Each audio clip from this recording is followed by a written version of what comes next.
Well, hello, everyone. My name is Kimberly Bryant, and I am actually the Director of Client Services at Integrate Research's sister company, Coleman Insights.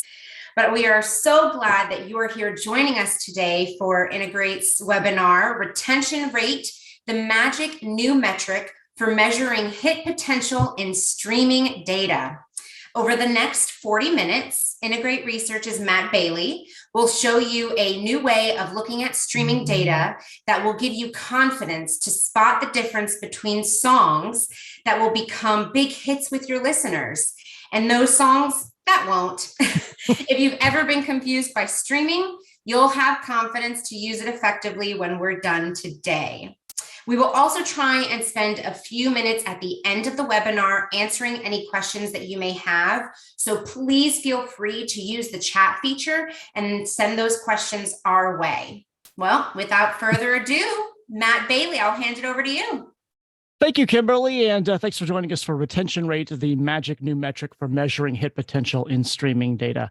If you go and look and see what is the #1 song on United States radio as of this moment, you'll find that it's Miley Cyrus's Flowers. And this song is doing well on streaming. If you look at Spotify for the past week, you'll find that it was the 7th biggest song on Spotify last week, but that's still a far cry from being #1 as it is on radio. Meanwhile, if you look at what was the biggest song on Spotify last week at the time of this webinar, it was Drake's Search and Rescue, a brand new song. This isn't the only time that you'll notice that the #1 song on streaming services is usually newer and very different than the #1 song on radio. And why is that? I mean, we're used to looking at different metrics like over the years, like song sales and M-score, and they don't always match what we see in call-out research. But streaming has really been a very confusing metric for many programmers because it oftentimes does look dramatically different than what you're seeing, the research tools. And yet at the same time, we know that it's the closest we've ever come to seeing how people are actually consuming music when they're in control of their music. So by the end of this webinar, we hope to show you a new way of looking at streaming data that will make a lot more sense out of it than simply looking at what song is #1 on Spotify this week. Now, before we get into how to look at streaming data's actual numbers, we need to look at how real people consume music and how that consumption has changed and how it stayed the same in the analog era versus the digital era. So let's first go back to the analog era. It's the fall of 1987, and Michael Jackson has just released his album Bad. This is the follow-up to the still legendary Thriller album. And being a huge fan of Michael Jackson and a huge fan of Thriller, you beg your parents to take you down in the Oldsmobile Cutlass Sierra down to the North Gate or East Side Mall or whatever your local direction-oriented mall was. Go to the Sam Goody and you pick up the cassette tape of Michael Jackson's Bad. But when you get it in the car, it's got 10 tracks on it. And right when you get in the car, you pop it in the cassette deck and you listen to it straight through. And then you get home to your bedroom, you put it in your boombox and you listen to it straight through again. And then you listen to it a third time later on, but you skip I Just Can't Stop Loving You because you're a teenager and you find that song boring. And then you listen to Bad, and then you listen to the rest of the tape, but you skip a couple of the slower songs. And then you listen to Bad again. And then you listen to, a few more songs on it, but you really start getting big into Dirty Diana and Smooth Criminal. And you listen to Bad a few more times. So by the end of your first week of owning this Michael Jackson cassette tape, you've listened to 55 different tracks on the tape. However, because it's 1987, nobody has any idea what you're listening to on this tape. And the only way that your fandom of Michael Jackson shows up is as one purchase, specifically one album purchase on the Billboard 200 chart. Now let's fast forward to the present day in the fall of 2022, and you're a humongous Taylor Swift fan, and you've been anticipating her new album Midnights since she first hinted that it was going to be released. And so Saturday morning, you get up and you notice that it's right there in on your Spotify homepage, on your Spotify app. And so you go straight to Spotify and you listen to it straight through twice. And then as you're doing some housework that weekend, you listen to it a third time. And then a fourth time you listen to the first 8 tracks, but then you get distracted and you go on and you listen to Lavender Haze. But then you remember that you want to listen to that track with Lana Del Rey. So you go play it 3 times in a row on repeat. And then you really decide that Anti-Hero is your song. So you listen to that a few times. And by the end of your first week of listening to Midnight's The 3 a.m. edition from Taylor Swift, you've played it 69 times, or you've played 69 different tracks from this new project from Taylor Swift. Now, in the olden days, if you had to go buy the CD or the vinyl, you would have, like with Michael Jackson, counted as just one album purchase. But because we're in the digital era, we can track that you listened to 69 different tracks from this album, and your listening on Spotify counts as 69 different plays, even though your music consumption patterns were pretty much the same as they were back in the cassette tape era. What you have done, both as a Michael Jackson fan and as a Taylor Swift fan, is engaged in active consuming of music. So what is active consumption? Well, it means that you're familiar with the artist and their work. So you knew that Michael Jackson was coming out with a new album, and you knew Taylor Swift had a new project coming out. You play the artist's music intentionally. You specifically seek out their music. You seek out new material from the artist on their own, meaning that you don't need someone to play the song for you or tell you about it. You knew that it was coming out, and as soon as you find out that it is coming out, you actively go and play it, either by purchasing it or nowadays by going to streaming services to stream it. And you give the benefit of the doubt to the artist's latest material. So if you're a big fan of an artist, you might go start listening to their new material, or even back in the olden days, you may have bought their new album sight unheard. You wouldn't have even needed to hear it to decide if you liked it or not. You would have said, I'm such a big fan of this artist, I'm going to go listen to their material. Song sales back in the day, whether it was purchasing albums or CDs or tapes or albums or singles, was always a representation of active consumption, and meaning that people who knew about the music wanted to go out and buy it. It really showcased people who were active fans of music, and therefore it tended to be front loaded with the biggest sales coming when it was new. Now, this is true for albums. It's true for 45s back 50 years ago. And it's also true of digital downloads back at the, which we're looking at here in 2015, from the tail end of the music ownership era in the mid 2010s. So what you're looking at here is how old were the top 10 songs that people paid to own back in 2015 when they were downloading them. And what you'll find is that about a little over half of them are between 1 and 12 weeks old. With the longer time going on, the fewer people are buying material. Now, you'll notice a very similar trend when we look at the top 10 most played songs on Spotify, except it's even more amplified. 66% of the top 10 songs on Spotify are between 1 and 8 weeks old, because people are more likely to listen to music when they're actively consuming it, when the music is brand new. However, this trend is amplified on streaming compared to when you used to go out and buy music, because in the music purchase era, we just counted that you bought it. We have no idea if you listened to it 1 time or 10 times or 100 times. But in the streaming era, we're capturing not only are you a fan of it, we're actually capturing how many times it gets played. And so if you go and listen to a song over and over and over again, or the whole album over and over and over again, you're amplifying that active consumption, and therefore you're amplifying those active listening and playing it over and over again that happens when a song or an album is brand new.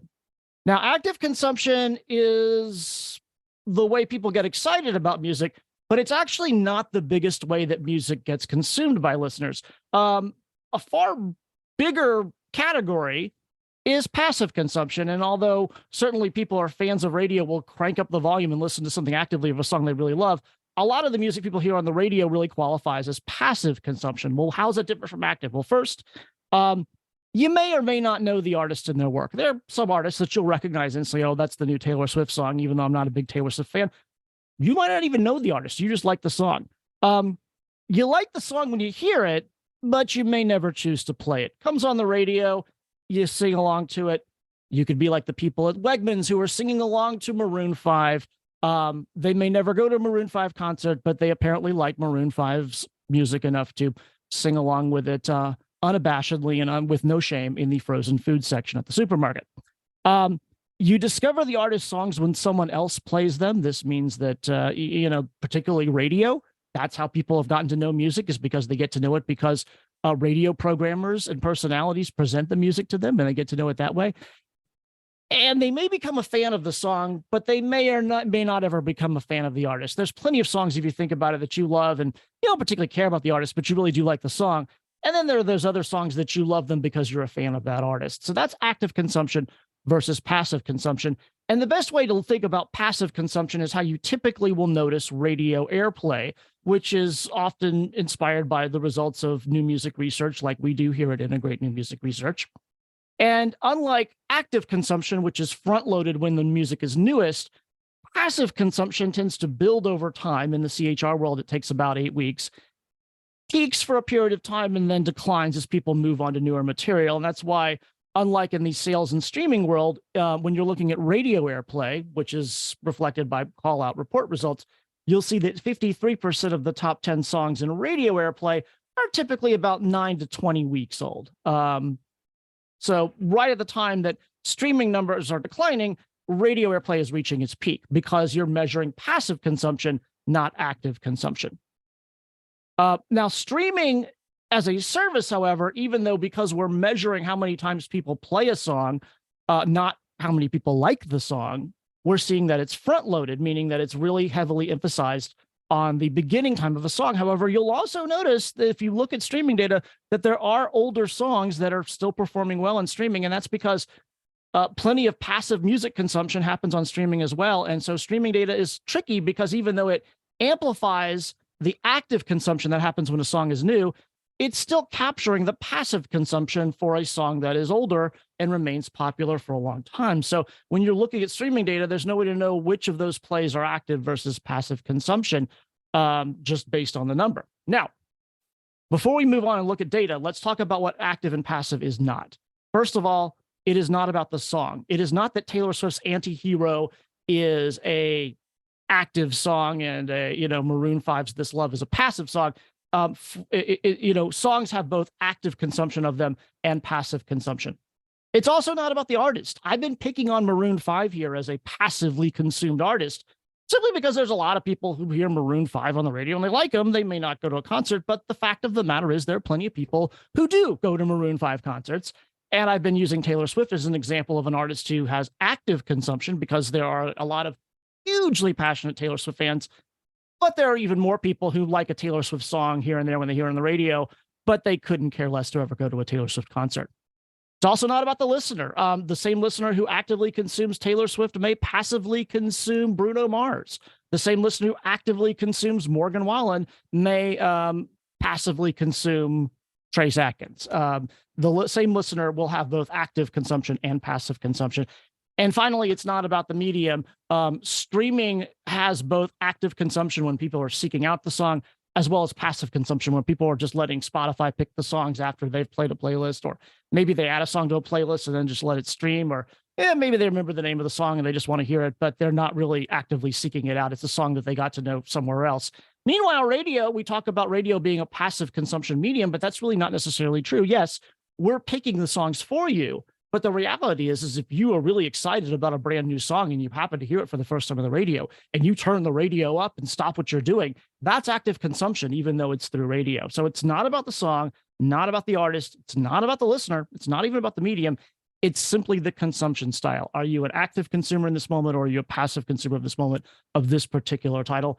And it isn't static either. Someone can become a fan of an artist that they got introduced to passively on the radio, or someone may decide that they're just not into an artist as much as they used to be. So it really is how someone's consuming a particular song at that particular moment in time. Now, with this understanding of active versus passive consumption out of the way, let's talk about the technical side of what we're going to examine here today. First, we're going to look at the weekly US streaming plays on Spotify for the leading songs of 2022. And by the way, this is the data that's publicly available to you on charts.spotify.com. You can go there right now. You can for yourself see exactly how many plays a song got this past week in the United States and in other regions, and track other information about the song. It's all right there free of charge if you log into Spotify. And we're going to compare that to our own research, our Integrate New Music Research, or as radio still colloquially calls it, call out, even though most new music research providers, including us, don't call people the way we used to do surveys. We're going to look at familiarity and passion in Integrate New Music Research for a panel of our CHR and Hot AC stations. And the reason we're doing those stations is because it really represents the broadest possible audience, and it closely mirrors what you're going to see at the top of Spotify's charts. Just to be clear, familiarity is the percentage of listeners who indicate that they have at least heard of the song before. They don't have to know the artist and title. They don't have to know the words. They just have to say, yeah, that song rings a bell.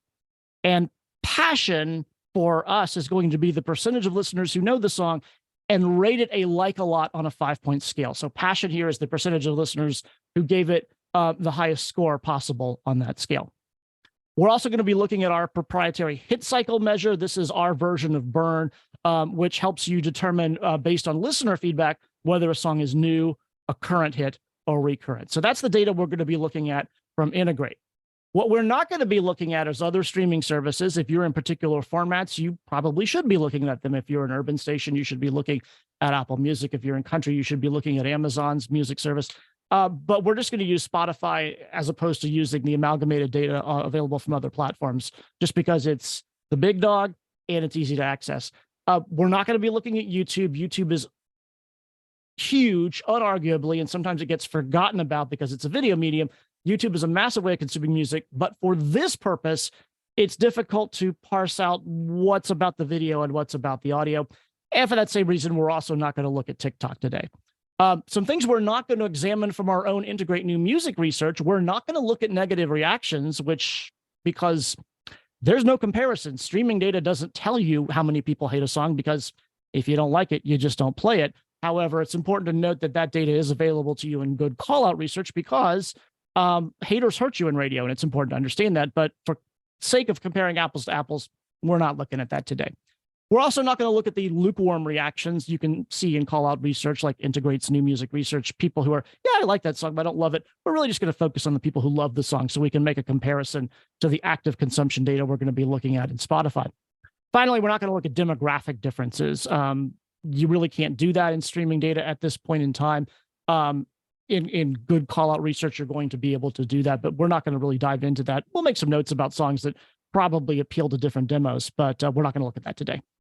Okay, now let's get into the fun stuff, the data. What you're about to see here is the number of streams in the United States that each of the #1 songs on Spotify got for that week. So what you'll notice here is that there's a lot of variance from week to week in terms of how many plays the #1 song got that week on Spotify. The #1 occurring in the fall of the year, 2022, Taylor Swift's Anti-Hero, which in its debut week got just over 31 million streams, massive amount there.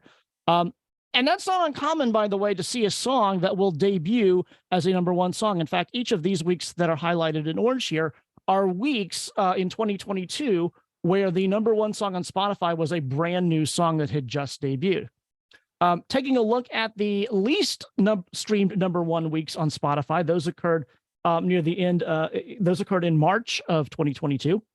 And those were for a song that people at this point were probably consuming passively. Glass Animals' Heat Waves with 6.4 million streams on its least streamed week, still more than any other song that week on Spotify in the US. But that song at that point was 69 weeks old. So this is the oldest song that made it to #1 on Spotify, far older than any other song, and shows you how the trick of streaming data is that it's mixing both that active fandom of people going out to listen to Taylor Swift's new song and people listening to Heat Waves for the 99 millionth time because they like the song, but they're consuming it more passively at that point. Here are some of those songs that were #1 on Spotify during 2022 and the number of streams they got at their peak week. Now, based on how many plays these songs got when these songs were at the top of their game on Spotify, you might assume that the passion levels that you would see in call-out research would be quite similar. Well, not so much. Some of them make sense.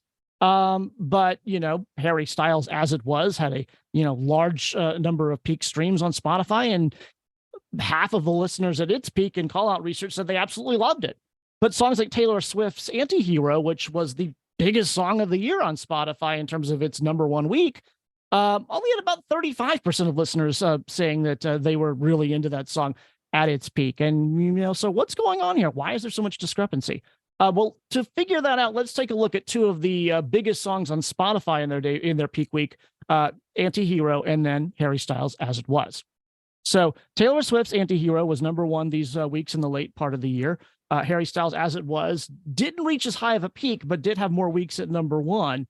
And first, let's take a look at how Taylor Swift's Anti-Hero performed among our collection of CHR and Hot AC stations in terms of familiarity and passion so far in its life as a hit.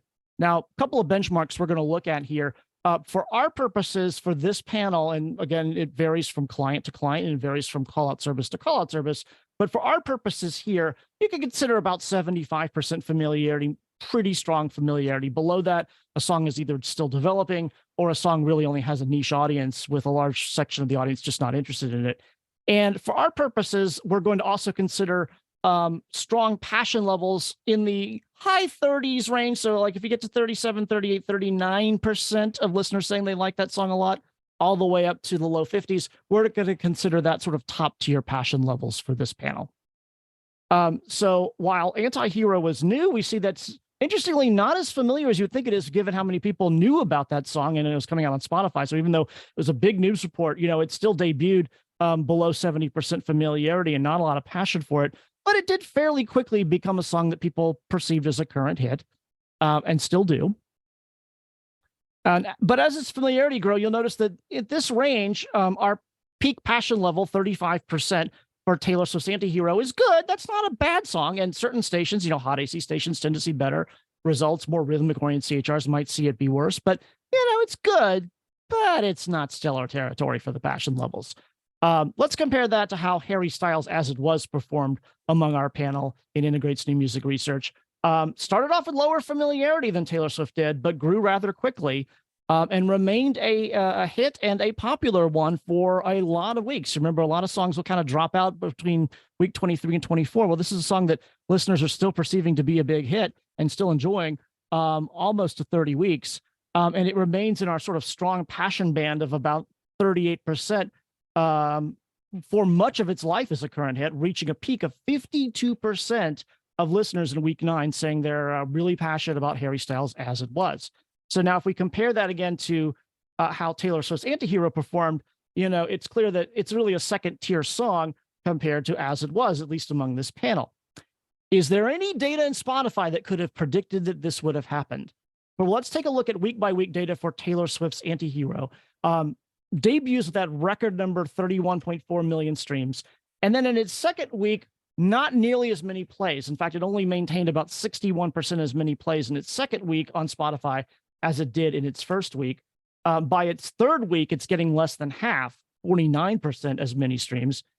And by the time we get to about its 10th week, only about 18% as many plays, you know, not necessarily people playing it, but it was only getting played as about 18% as often as it was during its debut week, and then sort of tapered off after that. Now let's compare that to Harry Styles' As It Was and how it performed week by week on Spotify. Not quite as strong a start, but still a really strong start, almost 25 million streams in its first week in the United States. But in its second week, it held on to 69% of those streams. In its third week, it was still getting about 61% of those streams. So that's stronger than Taylor Swift. We see a bump in week 8 when the album debuted, and by week 10, we see that it was still getting about 50% as many streams as it was when it debuted. See what I did there? And then still continued to get strong streaming for many weeks to come. Now, that formula at 10 weeks is what we call retention rate. And what retention rate is we take the weekly streams in the 10th week after a song peaks on Spotify or another streaming service, and we divide that by the weekly streams in its peak week, and that gives us our retention rate percentage. So let's take a look in real numbers again.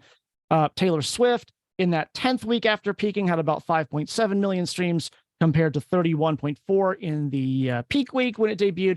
That gave us a retention rate for Anti-Hero of 18% versus doing the same math for Harry Styles' As It Was gave us a retention rate of 50%.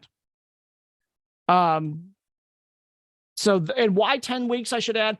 10 weeks is about when a song is generally reaching its stride in CHR radio. Now, again, it varies from song to song, but we use that as a measure simply because that's when it's typically reaching its stride. Now, let's look at some songs that were still number one on Spotify, but didn't peak nearly as high as the last two. What differences do we see there?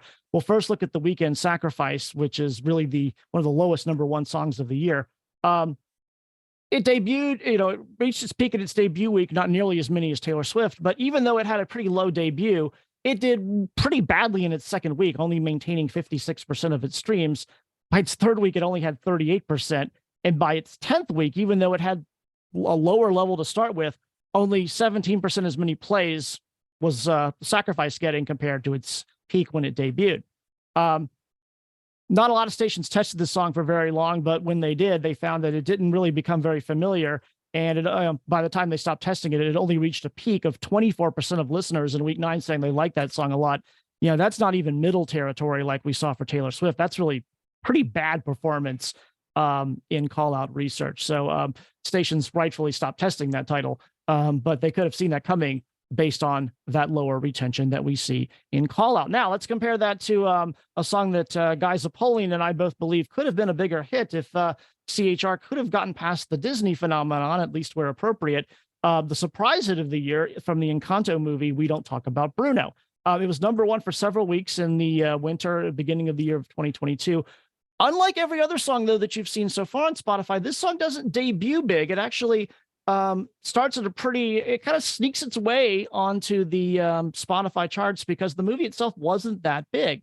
But over the course of the beginning of 2022, we had another outbreak of COVID. We had some pretty bad winter weather all over the country, and parents who had kids at home needed something to entertain the kids. And so they put on this new Disney movie that at first wasn't a big hit, but became a big hit. And strangely, they found that they actually liked the music from this Disney movie and would even go listen to it once the kids were in bed or once they went back to school. They were still humming the songs themselves. And so this song actually grew slowly over time, reaching a peak of 9.7 million streams in its fifth week on Spotify. And then it just kept getting, it started declining after that, but it didn't decline nearly as fast as some of the other songs we saw. So that in 10 weeks after its peak week, We Don't Talk About Bruno had maintained 44% of the number of plays it was getting on Spotify as it did in that peak week. Not a lot of stations tested it, but and when those that did test it really waited till late in the game. But what they found was that it didn't start off with strong familiarity at first. A lot of the people who had kids or had reason to be exposed to it knew about it, but didn't start off strong familiarity, but did grow over time. And even though this song only had a short life having a big hit, it was still getting 39% of people saying they like that song a lot at its peak at week 10. Again, not the strongest thing we've seen so far, but certainly stronger than some other songs that, radio didn't give up on nearly this early. Now let's talk about something that was not number one on Spotify, but was huge on radio last summer, Lizzo's About Damn Time. If you look at how it performed in Integrate New Music Research, not very familiar at first and not universally popular, and it took a while to become considered a current hit. But when it did, boy, was it a strong current hit. It stayed a strong current hit for quite some time, many weeks, not becoming recurrent on our hit cycle measure until week 28. And it stayed in that power band of, 40, 38, 39, 40% to over 50% like-a-lot scores. This is a passion level of 49% in week 9, one of the strongest songs that we saw for our clients in 2022. But yet this, in fact, if this song had been a number one and we compared it to the passion levels for other number one songs, Lizzo's About Damn Time would have been second only to Harry Styles as it was.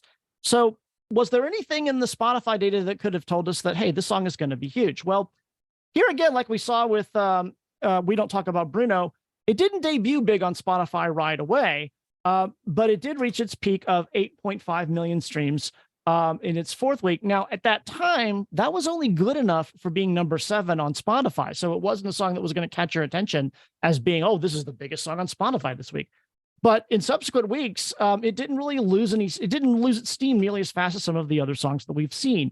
10 weeks, in its 10th week after peaking, Lizzo's About Damn Time was still maintaining about 59% of the streams that it had at that peak that it got when it was at number 7.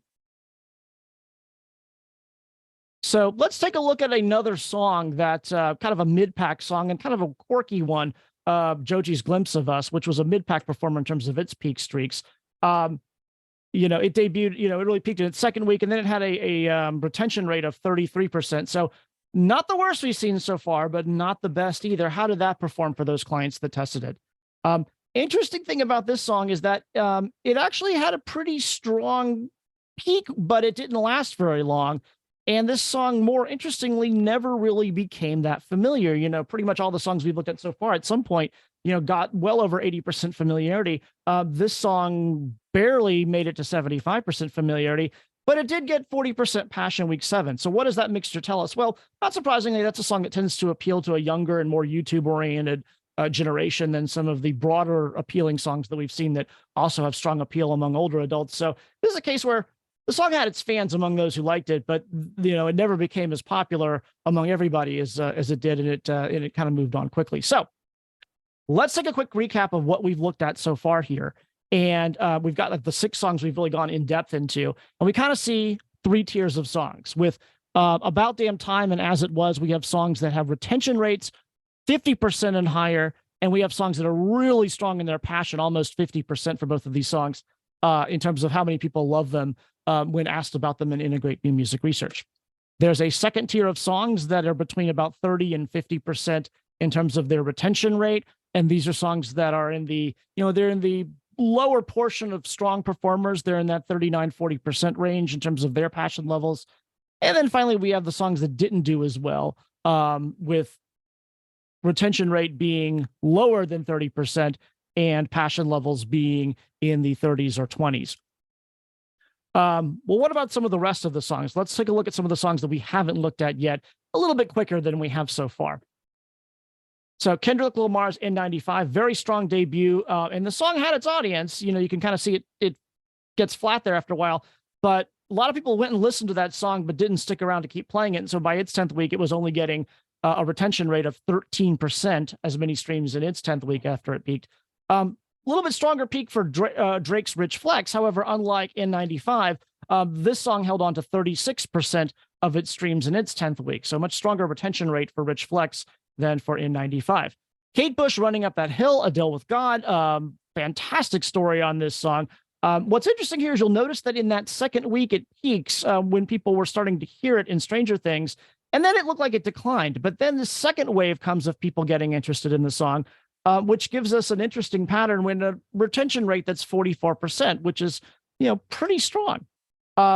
Sam Smith featuring Kim Petras, Unholy, has a retention rate of 51%. This one's interesting because instead of having that big drop off after its second week, it didn't really have that kind of decline, which gives it its strong retention rate. Creepin', 59%, a similar story here as Kate Bush. It starts off and, you know, looks like it's falling, but then gets a second boost as new listeners discover the song, which helps it have a really strong retention rate. And so when we compare those songs with their peak passion levels and Integrate, you know, you do see more variances, but you still see this sort of trend of, generally speaking, songs with retention rates of 50% and higher are the ones that perform best in call-out research. The songs that are in that second tier of 30 to 49% of retention rate are sort of second tier songs. There's some, you know, differences here. You know, that is a pretty low retention rate even for how well that song did in Integrate.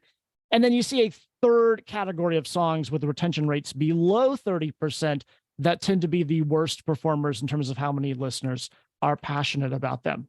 Now, those are the songs we've looked at so far, and those are the songs that the retention rate and the passion level in call-out research really make a lot of sense, generally speaking. Some differences, but they generally make sense.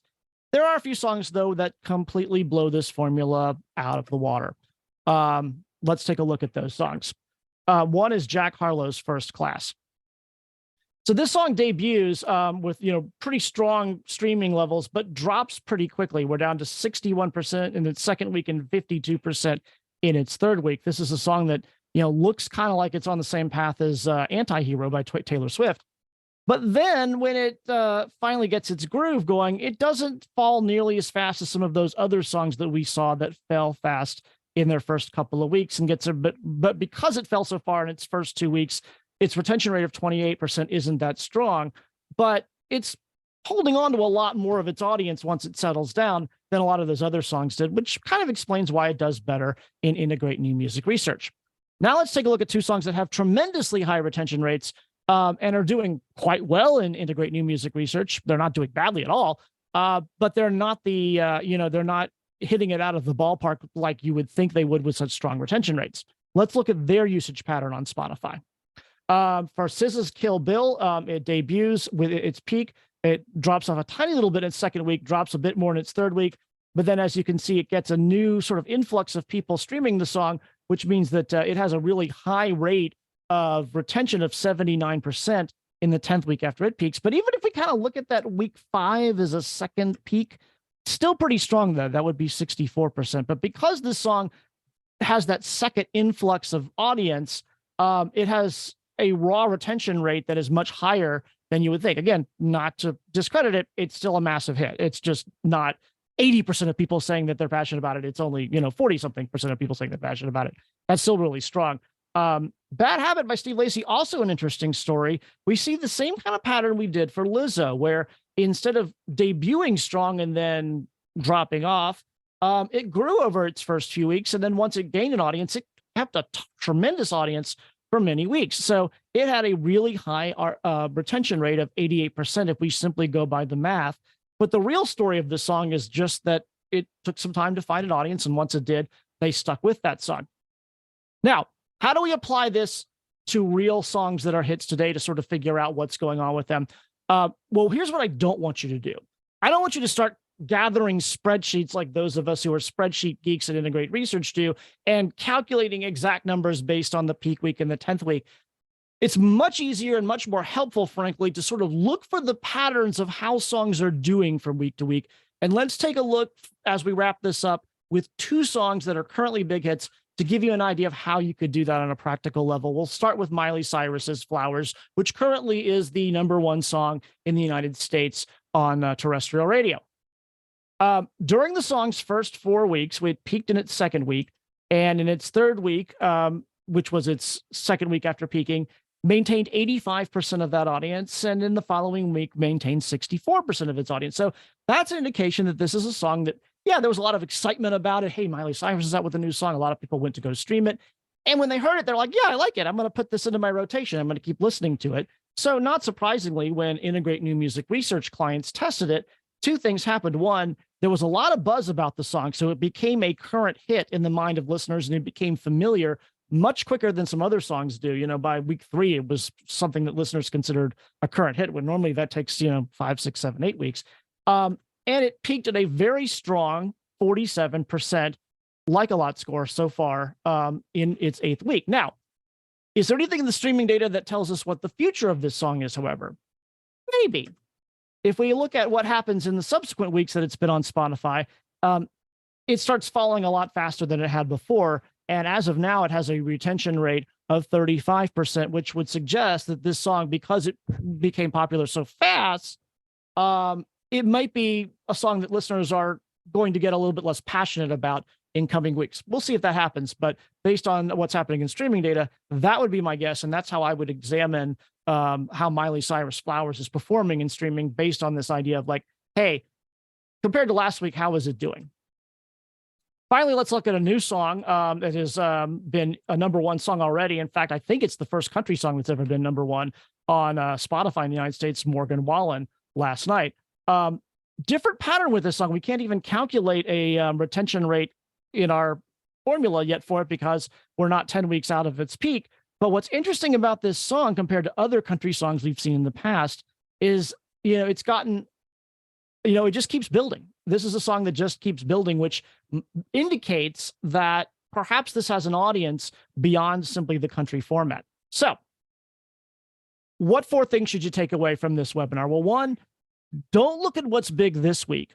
Look at how well songs hold or build their audience week after week. So, there are songs that are going to be huge because people are sampling them, but ultimately they don't like them, and those number of streams are going to go down. But if you look at what's holding its streaming from week to week, or at least even perhaps building it in the case of songs that people are still discovering, that'll give you a much better sense of which songs are going to be hits with your audience than simply looking at what's big this week. Number 2, remember that streaming data measures plays, not people, which amplifies active music consumption. When 31.4 million plays of Anti-Hero by Taylor Swift happened that debut week, that was 31.5 million plays of the song. It didn't mean that 31.4 4 million different people played it. We don't know if it's a case of 3 million people playing it 10 times or, 31 million people playing it one time. I would imagine the former, but just keep in mind that streaming data is going to amplify that active music consumption because it's measuring how many times a song gets played, not how many different people play it. Number 3, ignore the rank, look at the raw number. If you look at the rank numbers, what's number 1, what's number 10, what's number 20 in streaming data in general and specifically on Spotify, you're going to see that when someone like Taylor Swift drops a new project, it takes up slots number 1 through number 15 and pushes everything else down. So you'll see a song that went from number 1 to number 16 and think, oh my goodness, no one likes this song anymore. But if you look at the raw number of streams, there's a very good chance it still has a comparable number of streams, but because something big has debuted, the rank numbers make it look worse. And finally, know what streaming can't tell you as a radio programmer. It can't tell you if someone loves a song or if they merely like it. It can't tell you if people dislike or outright hate a song. And that's important for radio because in radio, haters hurt us. If someone hates a song when we play it, they're going to change stations. They're going to turn the radio off. They're going to plug in their Bluetooth and go to Spotify at this point. So it's important for radio programmers to keep in mind that if someone hates a song, it doesn't hurt Spotify's bottom line as long as enough people like it. But in radio, haters matter. And you can't get at haters from looking at streaming data. It can't tell you the familiarity of the song. So again, it could be a song that's wildly popular because a lot of people are playing it a lot, but it may be a song that just because it has a rabid fan base that's playing it over and over again, it doesn't mean that the broader audience is actually familiar with it. And finally, it can't tell you whether your audience perceives this song as a current or a recurrent or even a brand new song. That's something you just can't get from looking at the raw data in streaming. And finally, it can't tell you the demographic differences that you'll see. Some of the songs we looked at that maybe didn't make as much sense when we looked at the retention rate in streaming to the passion level and integrate are songs that appeal to very specific audiences. Lizzo tends to appeal to an older audience, and by older we mean in their 30s. One of those rare artists that becomes popular among people in their 30s and then drifts down to people in their 20s instead of the other way around. Whereas a song like Glimpse of Us tends to be a song that younger people in their 20s like. It might be a little bit weird to people in their 30s, and those kind of demographic differences you just can't see when looking at streaming data.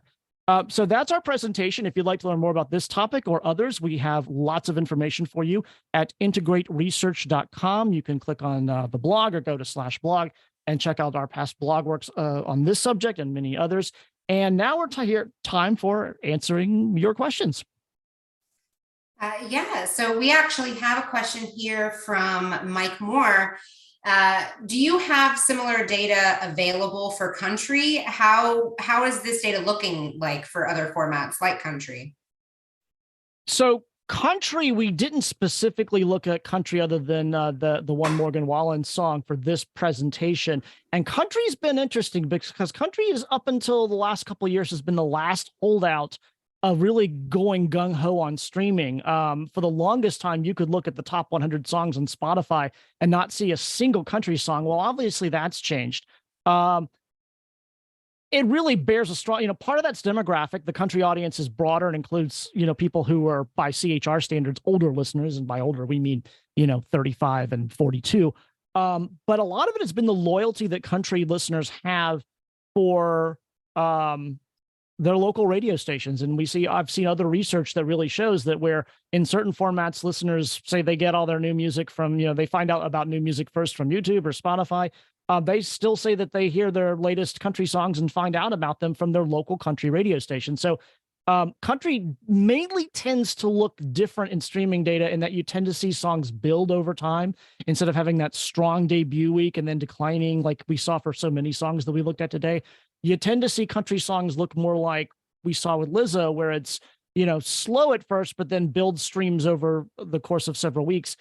My hunch on that is that more country listeners are discovering songs from radio and then going to Spotify to play them again, just as they would have discovered a song on radio and gone to Walmart to buy the CD 20 years ago. And I think that's important to not just for country, but in other formats to remind our friends in the record industry that, even though the model is different now in terms of us introducing people to music so that they can go out and buy CDs, we are still introducing people to music that they ultimately do go and stream. And when people do go and stream that music, the streaming companies pay the record labels and the rights holders royalties. So I think that's important to remember. And country is a great example where people really do still rely very heavily on radio to discover new songs, even when they go and play them on Spotify. All right, great. We have another question here. How would you suggest people use retention rate for new records if a title needs to be at least 10 weeks old before its first read?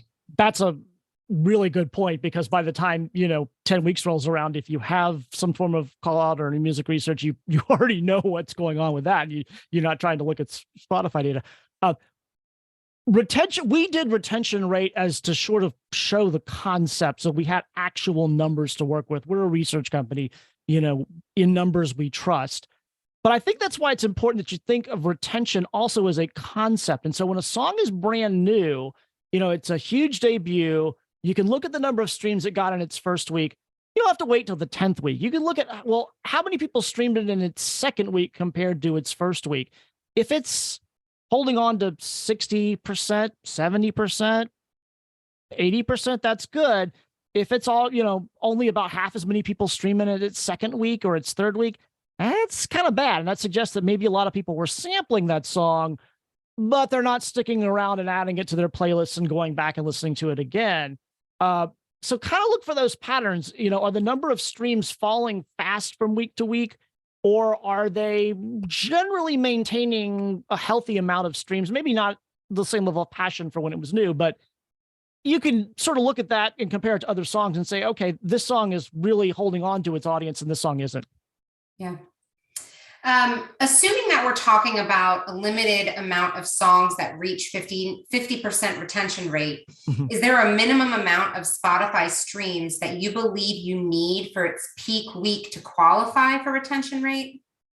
The challenge with that is that it really depends on your format, because there's, if you're a generalist, if you're a CHR, Hot AC pop station that's really trying to appeal to a coalition mass appeal audience, that number is going to be different than it would be if you're an alternative station, if you're a hip hop station, if you're a country station, where you're going after a more segmented audience. The other challenge is that some weeks simply have higher thresholds. As you saw on Spotify, there are weeks that the number one song has 5 times as many streams as the number one song had the week before. And so setting a benchmark gets really tricky. And it is also changing. I mean, as more and more people started embracing streaming during the pandemic, the number that I quote you today may be different in 2 years. I will say that looking at the 2022 data, you really kind of saw that the number one song had to at least have kind of around 7 or 8 million streams. And when I'm talking about 7 or 8 million streams, just to clarify, we're talking about number of streams that the song had on Spotify in the United States during the course of a week. So we're not looking globally. We're not looking daily. We're looking at Spotify in the United States during a week. And so, some of our mass appeal songs were generally in the low 8 million level. But here again, we were really looking at the biggest of the big. So that's not to say that for your format, a song that might only have 4 million streams, it could still be relevant to your format. So kind of a roundabout way of saying that it depends. Yeah. I have another question here. What if a record is holding on to 60 to 80% of its streams in week 4, but the song itself only debuted at a peak of 1 million streams? Yeah, so that would be a song that, based on what we were looking at here, and we were looking primarily at songs that reached number 1. I mean, our biggest song that we looked at that didn't reach number 1 was at number 7 at its peak. That's a pretty low level for a mass appeal, hit it out of the ballpark hit on CHR or Hot AC radio. But, without knowing what song it was, it would really depend. For alternative, that could theoretically be a great song. It would indicate that what that would indicate, though, is that song may not have a huge audience, but the audience that it's attracted, it's holding on to. Yeah, definitely. Well, that is all the questions that I have. Matt, if anyone has any follow-up questions, can they reach out to you directly? Absolutely. I'm Absolutely. Matt. So what I'll do for those that are still here, I'm going to post Matt's email address, but it's mattbailey@integrateresearch.com. I will put that in the chat right now. So please feel free to reach out to him directly if you do have any follow-up questions that we didn't have time to address or you couldn't think of in this moment. But thank you so much, Matt.